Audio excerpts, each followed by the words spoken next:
नमस्कार, जनता की आवाज देख रहे हैं आप और मैं हूं प्रीति नेगी आपके साथ। 5 राज्यों में चुनाव हो रहे हैं। बीजेपी पूरे दमखम के साथ मैदान में उतरी है। असम को लेकर कहा जा रहा है कि बीजेपी मान रही है कि यहां पर बढ़त उसको होगी। इसी के साथ बंगाल की बात करें तो वापसी की उम्मीद लगाए बैठी है। लेकिन दो राज्य केरल और तमिलनाडु, राजनीतिक विश्लेषक ये कहते हैं कि केरल में किस तरीके से हमने देखा कि जो 3 नगर निगम में उसकी जीत हुई, वोट शेयर बढ़ा, इससे वो उत्साहित है। और तमिलनाडु की जब हम बात करते हैं तो वहां पर प्रधानमंत्री नरेंद्र मोदी लंबे समय से किला भेदने की कोशिश कर रहे हैं। लेकिन सवाल यह है कि क्या देश की इतनी बड़ी पार्टी आखिर अभी तक दक्षिण का द्वार क्यों नहीं खोल पाई और इस बार केरल और तमिलनाडु का जो स्वाद है जीत का वो चख पाएगी। इसी को लेकर हम करेंगे बात। उससे पहले आप देखिए हमारी एक खास रिपोर्ट।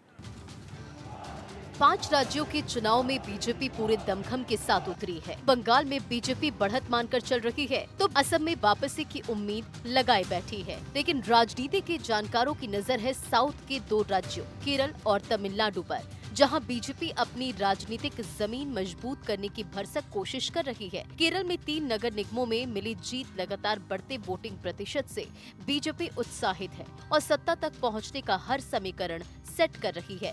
तो एक लंबे वक्त से प्रधानमंत्री मोदी तमिलनाडु का किला भेदने की रणनीति को इम्प्लीमेंट कर रहे हैं। बीजेपी की रणनीति संगठन को मजबूत कर, छोटी छोटी पार्टियों के साथ लाकर और स्थानीय मुद्दों पर फोकस कर जमीन पर पार्टी को मजबूती देना है। पार्टी के स्टार प्रचारक और सबसे बड़े ब्रांड एम्बेसडर प्रधानमंत्री मोदी और टॉप स्ट्रेटेजिस्ट गृह मंत्री अमित शाह पूरी ताकत झोंक रहे हैं। सवाल ये है कि दुनिया की सबसे बड़ी पार्टी अभी तक दक्षिण का द्वार खोलने में कामयाब क्यों नहीं हो पाई है और क्या इस बार बीजेपी केरल या तमिलनाडु में कोई बड़ा उलटफेर करेगी। और इस वक्त तमाम मेहमान हमारे साथ जुड़ चुके हैं। BJP leader Pradeep Bhatnagar sir हमारे साथ जुड़ चुके हैं, Congress spoke person Amar Singh sir हमारे साथ जुड़ चुके हैं, पॉलिटिकल एनालिस्ट राहुल तलान सर जुड़ चुके हैं, पॉलिटिकल एनालिस्ट एहसान खान सर जुड़ चुके हैं, political analyst Shabnam Khan ma'am हमारे साथ जुड़ चुकी हैं, जर्नलिस्ट अजय कुमार हमारे साथ जुड़ चुके हैं और political analyst Manish Sinha sir भी हमारे साथ जुड़ चुके हैं। लेकिन सबसे पहले सवाल सर बीजेपी से है, क्योंकि बीजेपी को नॉर्थ सेंट्रिक पार्टी के तौर पर देखा जाता है। सर कैसे जो साउथ का किला है फतेह करेंगे, क्या लगता है, क्या कोई चैलेंजेस वहां पर हैं बीजेपी के सामने? देखिए, चुनाव की अगर आपने बात करी तो साउथ की चुनाव की कुछ दशा ही दूसरे टाइप की है और वो जो नब्ज है, जो भारतीय जनता पार्टी जिस साउथ की चुनाव को नज़रअंदाज करते रही, मगर आज हमने जो जिस प्रकार से केरला में शुभारंभ लोकसभा में करा, वो एक परिस्थिति बताती है कि हम पश्चिम बंगाल में जैसे हम 3 से 77 पे आए तो केरला में भी आएंगे। और हमारा तो देखिए किले की बात तो ये कि हमारे संगठन में भारतीय जनता पार्टी में अब नहीं, जब से भारतीय जनता पार्टी बनी है, चाहे साउथ हो चाहे पश्चिम एरिया हो, कितना हो, वहाँ संघर्ष पूर्ण चलता रहा और कार्यकर्ता हो के संघर्ष से ही हम पश्चिम बंगाल से लेके अब केरलम तक बैठे, चाहे हम 1 सीट पे आए हों या 3 सीट पे आए हों। अब जो चुनाव हो रहा है वो चुनाव एक मजबूती से हम चुनाव लड़ रहे हैं और हमें उम्मीद है कि इस बार केरला में परिवर्तन होगा, परिवर्तन होगा। लेफ्ट को वहां से भगाकर पूर्ण काम करके छोड़ेंगे। ठीक है मैम, लगता है ये इतना इजी है? नहीं, इजी तो कभी भी कोई भी चुनाव नहीं होता। हर चुनाव ऐसा होता है जैसे हम परीक्षा देने जा रहे होते हैं ना, बोर्ड के एग्जाम की, चाहे पेपर तो वैसे ही होता है जो 7th 8th में दिया होता है, लेकिन बोर्ड जो लिख जाता है ना, उससे हमारी हलचल बढ़ जाती है दिल की। तो चुनाव हमेशा लेकिन एक चीज़ कहना चाहूँगी, बीजेपी कभी भी घबराती नहीं है किसी चीज़ से, ना हार से डरती है ना जीत से घबराती है।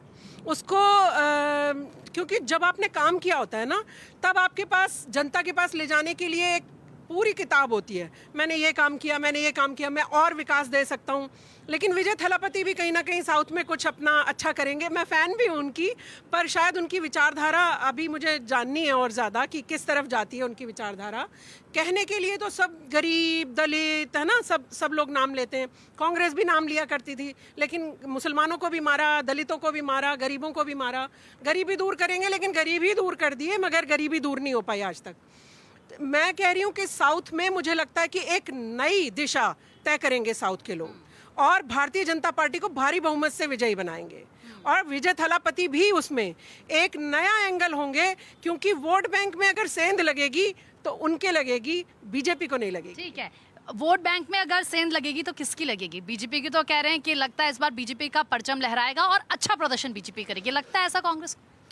मुझे लगता है कि 2014 के बाद से अभी तक की अगर बात आप करें तो बीजेपी कैसे साउथ में नहीं जीती, मैं आश्चर्य करता हूँ। बीजेपी को जीतना चाहिए था। बाल पूछ रही थी कि लगता क्या है कि साउथ में होगा। ये नहीं बोला कि हमारी पार्टी कैसा प्रदर्शन कर रही है, हम कैसा करने वाले हैं, लेकिन बाकी सब गिनवा दिया। मुझे ये समझ में नहीं आता है कि इनकी पीड़ा खत्म कब करेगी इस देश की जनता, खत्म करेगी भी या नहीं करेगी। इतने पीड़ित हैं और देखिए कैसे पीड़ा बाहर निकल के आती है। ये बोल रहे हैं कि इलेक्शन कमीशन को आरोपी बना देते हैं। दक्षिण में क्यों नहीं जीती? क्योंकि दक्षिण में बीजेपी का उतना मजबूत संगठन है नहीं। अगर तो संगठन होता तो वहां भी जीत जाती। अच्छा, 2024 के लोकसभा चुनावों के परिणाम देखिए। दक्षिण में कितने % मिला? तमिलनाडु में 11% बीजेपी को। वहां कितना मिला? केरल में कितना मिला? 16%। किसका कम हुआ? लेफ्ट का कम हुआ 33%, कुछ से 65 रह गया उनका। तो बात यह है कि बीजेपी लगातार ग्रोथ कर रही है दक्षिण में। ऐसा नहीं दक्षिण के द्वार नहीं खुले हुए हैं, दक्षिण के द्वार तो बहुत पहले खुल गए थे जब कर्नाटक जीत लिए थे, और ये बहुत लंबे समय से खुले हुए हैं। लेकिन अगर आप देखें बाकी दक्षिण के राज्य, तेलंगाना, आंध्र प्रदेश में सहयोगी के साथ बीजेपी की सरकार है। तेलंगाना में अगर जो रिजल्ट देखेंगे विधानसभा चुनावों के, तो बीजेपी ने अच्छा मत प्रतिशत हासिल किया और ठीक ठाक उनके विधायक रहे। केरल में बीजेपी ने इस बार देखिए निकाय चुनावों में कैसा प्रदर्शन किया है। तमिलनाडु में बीजेपी अगर जो 11% पे है, दहाई में है, तो फिर आपको समझने की ज़रूरत यह है कि एक जो पार्टी है वो लगातार अपना मत प्रतिशत बढ़ा रही है और एक पार्टी है जो खोते जा रही है और वो बोलती है कि भाई हमें कैसे ही संगठन में उसमें शामिल कर लो, हमारे साथ गठबंधन कर लो। राहुल गांधी को दबाव डालना पड़ता है एक स्टालिन पे कि भैया हमें गठबंधन करो, हमारे साथ नहीं, हम अलग चुनाव लड़ लेंगे, ये लड़ लेंगे। एक है पार्टी जो अपना स्टेक बढ़ाती जा रही है, एक पार्टी है वो अपना स्टेक खोती जा रही है और उसके फ्रस्ट्रेटेड प्रवक्ताओं को आपको नजर भी आ रहा होगा, वो सारी चीजें ना उस पर डाल देते हैं चुनाव आयोग पे। अच्छा ये बताइए, असम में चुनाव हो रहे हैं, हो गए ना असम में चुनाव, राहुल गांधी कितनी बार गए? एक पार्टी का प्रधानमंत्री लगातार घूम रहा है। राहुल गांधी जो बिल्कुल ठलवाएं, वो एलओपी हैं, उनके पास कोई काम ना धाम, सिर्फ आरोप लगा के और फिर पता नहीं कहां गायब हो जाते हैं। कम से कम उतना ही है तो स्टेक बढ़ाने के लिए असम में मेहनत तो कर लेते। बंगाल में कहां दिख रहे हैं राहुल गांधी? प्रधानमंत्री रोज रैली कर रहे हैं, गृह मंत्री रोज रैली कर रहे हैं, यूपी के मुख्यमंत्री रोज रैली कर रहे हैं। राहुल गांधी कहां हैं? और इनको लगता है कि चुनाव आयोग ने इनको हरा दिया। नहीं अमर जी, आपको जनता हरा रही है। कहीं आप दिखाई कहां हैं आपके नेता? बताइए ना, कौन सा नेता दिन रात वहीं पड़ा हुआ है? कोई नहीं पड़ा है। संगठन के नाम पर आपके पास कुछ नहीं है और आप चाहते हैं कि इलेक्शन कमीशन एक दिन बोले कि मोदी को हमें हराना है और राहुल गांधी को प्रधानमंत्री। जल्दी से आंसर दे दीजिए मुझे और लोगों से। अरे आप जिस तरह से ये बोल रहा है, हराना है और जिताना है, आप देखिए उन सरकारी धन को खर्च कर दीजिए, लुटा दीजिए। जब 2013 में इनकी सरकार, 14 में बीजेपी की सरकार आई, भारत की इकोनॉमी फ्रजाइल 5 में होती थी। फ्रजाइल 5 मतलब वैसी बड़ी इकोनॉमी जो संकट में है, वैसी बड़ी इकोनॉमी जो संकट में है। बीजेपी आई, फ्रजाइल 5 से इकोनॉमी बाहर निकली, $4 ट्रिलियन की इकोनॉमी बनने वाली है। ये बोल रहे कर्जा लिए जा रहे हैं, कर्जा लिए जा रहे हैं। कर्जा किसके लिए लिया जा रहा है? कैपेक्स पे खर्चा करने के लिए, इंफ्रास्ट्रक्चर पे खर्चा करने के लिए। और इस देश में इंफ्रास्ट्रक्चर वर्ल्ड क्लास बनता जा रहा है, इन्वेस्टमेंट हो रहा है। लेकिन इनको समझ में नहीं आएगा कि कर्जा वो ऐसा नहीं है कि ये कर्जा वो मोदी उससे कुछ खा रहे हैं या ये कर रहे हैं। इस देश के विकास के लिए कर्जा लिया जा रहा है और कर्जा इसी देश में। और जब इकोनॉमी बढ़ती है ना तो कर्जा कोई मैटर नहीं करता है। भारत की इकोनॉमी के तुलना में जो इकोनॉमी का साइज है और कर्जे का जो साइज है वो देख लीजिए। एक सेकंड मैं जल्दी से बोल देता। आप देख लीजिए, इन्होंने खूब काम किया, रुपया जो 95 पार कर गया, खूब काम किया इन्होंने। फैक्चुअली करेक्ट करेंगे पहले। $2700 पर कैपिटा इनकम है भारत की। 1,05,000 कैसे हो जाती है? $2700 करिए, 95 से गुणा करिए, कितनी होती है? देखिए ना, झूठ आप बोल रहे हैं, है ना? सवाल ये है कि झूठ बोलते जा रहे हैं, है ना? और इनके टाइम पे कितनी थी? इनसे ये पूछा जाना चाहिए, जब 2014 में ये गए थे तो पर कैपिटा इनकम कितनी थी? 2 गुनी से ज्यादा बढ़ी है बीजेपी के शासन काल में। कर रहे हैं, अभी गूगल कर रहे हैं, अभी बताएंगे। सर बताइए, माफी मांगेंगे अभी गूगल कर रहे हैं। सर ये बताइए कि कांग्रेस की वो ये नहीं बात कर रहे कि हाँ हम वहाँ पर कहाँ पर हैं, हमारी क्या स्थिति है, या बीजेपी का संगठन उतना मजबूत नहीं है, वो ये कह सकते हैं। लेकिन बाकी सर ने दुनिया की सारी बातें बता दी है। बिस्मिल्लाहिर्रहमानिर्रहीम। जय हिंद, वंदे मातरम, भारत माता की जय। प्रीति जी, हिंदुस्तान के 80% राज्यों में भाजपा की या एनडीए की सरकारें हैं। मात्र 20% ऐसे हैं जो कि कांग्रेस के भी हैं और पश्चिम बंगाल में ममता दी भी हैं।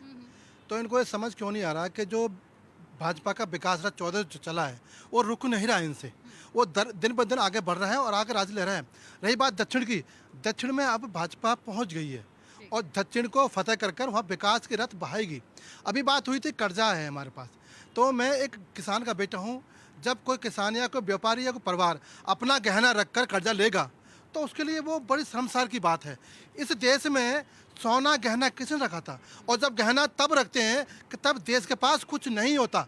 तो क्या उस समय की सरकारें सोना देने के लिए मजबूर थी? उस सोना दे कर घर में रखकर उस सरकार ने क्या लाभ दिया हमारे को? क्या लाभ दिया? क्या विकास किया? क्या रोजगार दिया? क्या सड़क बनाई?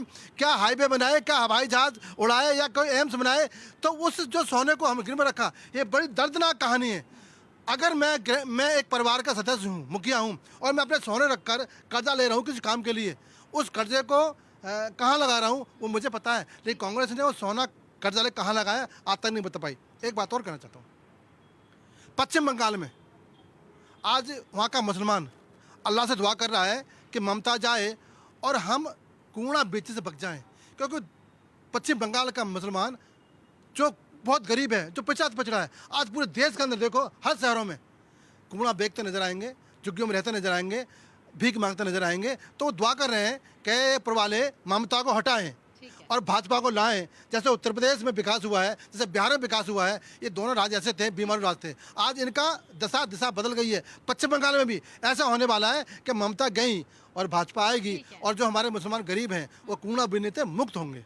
ठीक है सर आऊंगी अभी आपके पास, एक बार रिएक्शन ले लेती हूँ। आपने सबको सुन लिया होगा, आपके फैक्ट्स क्या कहते हैं? केरल में 6 सीटें सीपीएम ने मान ली है, कांग्रेस ने 6 विधायक इनके बन रहे हैं, जो बहुत बड़ी बात है। वो कौन कौन? तिरुवनंतपुरम से 3 सीटें जीत रहे हैं, क्योंकि वहाँ पे इनकी लोकसभा थी।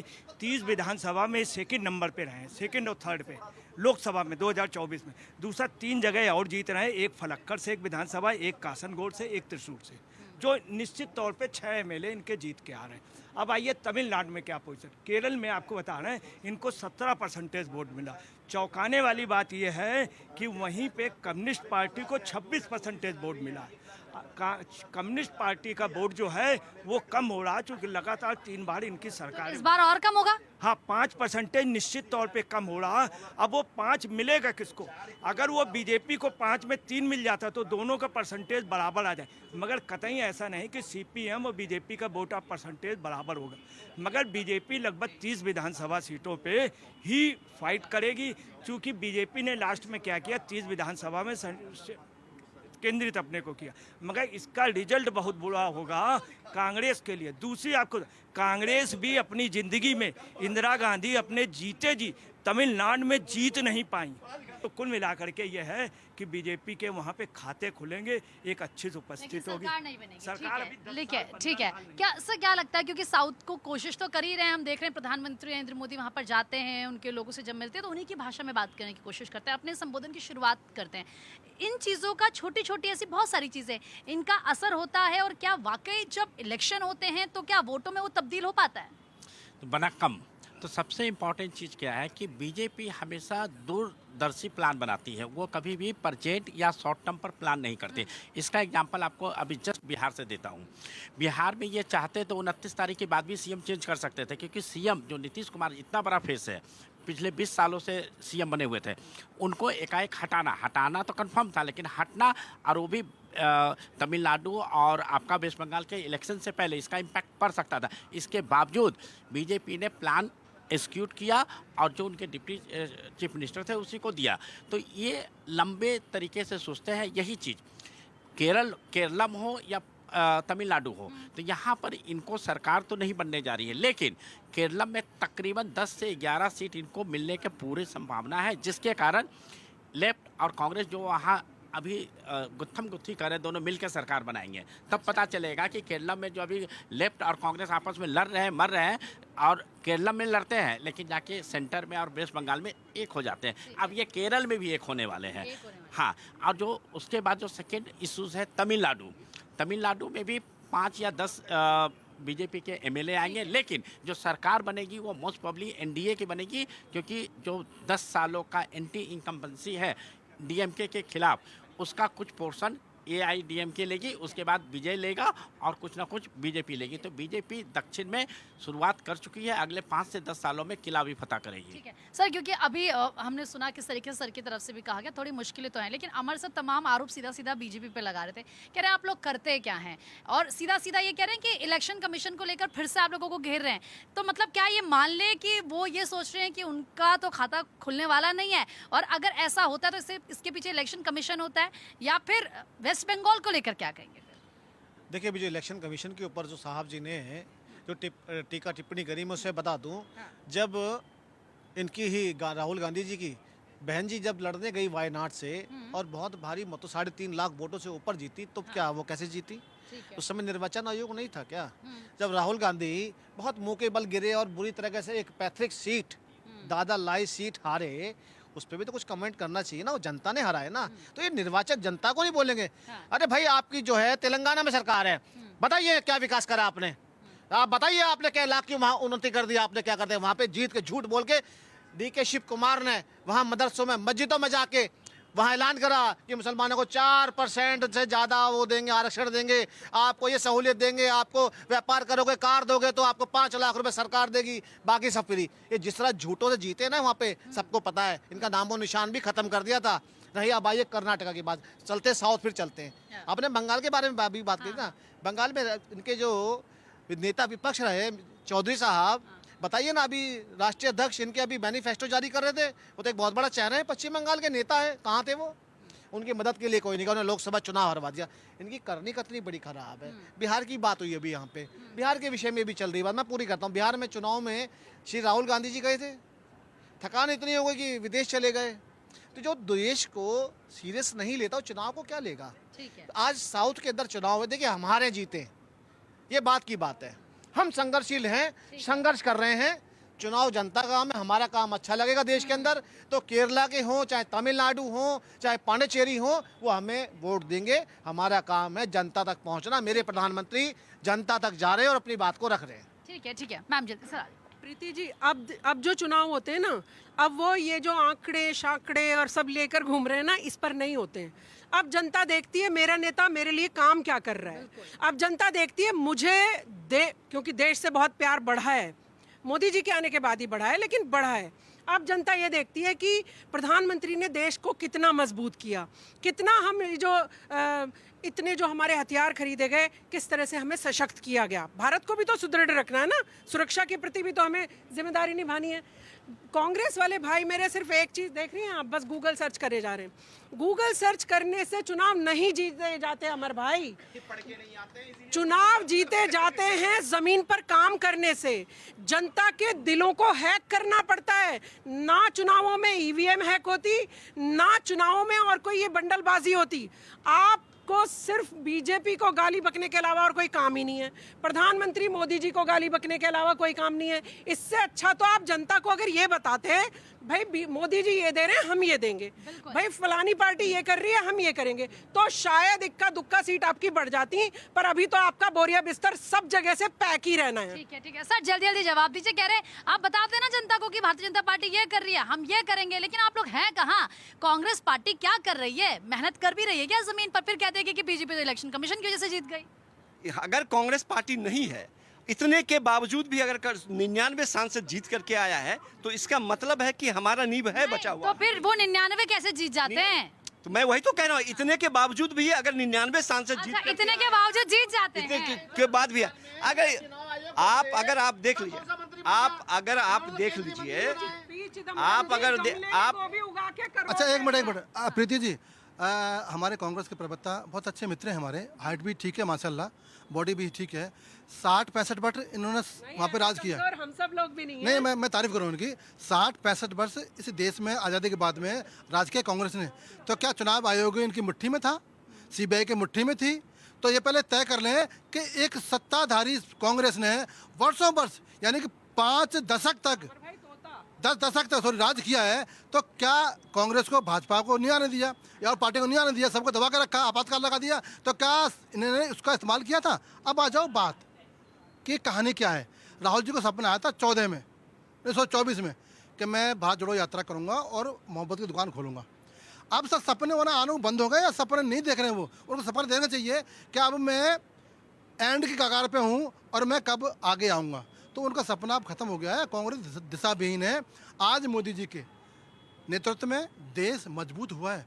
इस ऐसी महामारी के अंदर हमारा पेट्रोल, हमारा डीजल कंट्रोल है, खाद्यान्न पदार्थ कंट्रोल है। हाँ कुछ दिक्कत है, उससे उससे उससे अछूता नहीं है दुनिया, लेकिन राहुल गांधी जी गांधी नाम का कब तक इस्तेमाल करते रहेंगे। आप आओ ना मैदान में, किसने मना किया है? ये लोकतंत्र, हिंदुस्तान दुनिया में एक लोकतंत्र पर्व मनाता है, उस पर्व में बैठो, आप डालो अपनी आहुति विकास की, डालो अपनी अपने आहुति अपने कार्यों की, डालो अपनी अच्छाई की आहुति, और जीता किसने मना किया है? इस देश की जनता तय करने वाली है कि कौन व्यक्ति हमारा हितैषी है और कौन व्यक्ति विदेश में जाकर अपने छुट्टी मनाता है। मैम एक सवाल है कि अभी रिसेंट वाला केस है, विश्वकर्मा जी पर एक आरोप लगाया पवन खेड़ा जी ने, तो उन्होंने आरोप लगाया कि विश्वकर्मा जी की पत्नी के 3 पासपोर्ट हैं, ये है वो है, दिस है दैट है। लेकिन जब एफआईआर हुआ तो वो भाग खड़े हुए तेलंगाना, वो यहाँ से भाग खड़े हुए और वहां से जाके वीडियो बना रहे हैं। अगर नहीं वो सुनेंगे थोड़ी, ये उनके काम का नहीं है। तो वो पवन खेड़ा जी यहाँ से भाग खड़े हुए, तो एलिगेशन लगाना, टूल किट लाना, टूल किट को जमीन पे उस तरह से मतलब पुश आउट करना और इस तरह से भ्रम फैलाना, ये कांग्रेस की सदा की नीति रही है। तो कांग्रेस वालों से ये पूछता हूँ कि ये सारी चीजें बंद करें, आप ग्राउंड पे उतरिए, जनता के साथ उतरिए, जनता के साथ काम कीजिए और ये टूल किट वाली कहानी अब बंद कीजिए। क्योंकि पहले सोशल मीडिया नहीं था, पहले इतना अवेयरनेस नहीं था, अब अवेयरनेस है। राहुल गांधी क्या कर रहे हैं, वो किसको क्या मैसेज दे रहे हैं। आपने 3 पासपोर्ट दिखा दिए, तो आपको क्या लगता है कि वो चेक नहीं हो सकता है? आज की डेट में 1 घंटे में चेक हो जाएगा। तो ये सारी चीज़ें बंद कीजिए और आप जनता के साथ, जनता से मिल के, अगर आपको सही में विकास करवाना है तो उनके साथ मिल के, उनके आंदोलन में, उनके विकास के लिए काम कीजिए, तो आपको वोट मिलेगा। सर आ रही हूँ, वो कह रहे हैं कि आप जनता के बीच जाइए ना, आप ऐसे एलिगेशंस लगाने से नहीं होगा, उनके मुद्दे तो उठाइए आप लोग। तो जनता के मुद्दा नहीं उठा रहे हैं क्या? ये सही है। आप देखिए, क्योंकि ये जो मजदूर आदमी था यहाँ मजदूर के साथ खड़ा नहीं हुआ क्या? हमने कहा नहीं खड़ा हुआ, हम सब जगह। अरे उसमें 21% तो बढ़ाने का वादा कर दिया ना सैलरी। अरे कर दिया, अच्छी बात है ना, अच्छी बात है, बहुत अच्छी बात है, लेकिन हम उसके साथ खड़े हुए, जब तकलीफ में था साथ में खड़े थे। आप क्या कल वहाँ थे? हाँ बिल्कुल थे, बिल्कुल साथ में खड़े थे। और जहाँ बिहार में हुआ वहाँ भी थे, बंगाल में होगा वहाँ भी होगा, जहाँ होगा वहाँ खड़ा रहेंगे। आज जंतर मंतर पे भी खड़ा थे हम।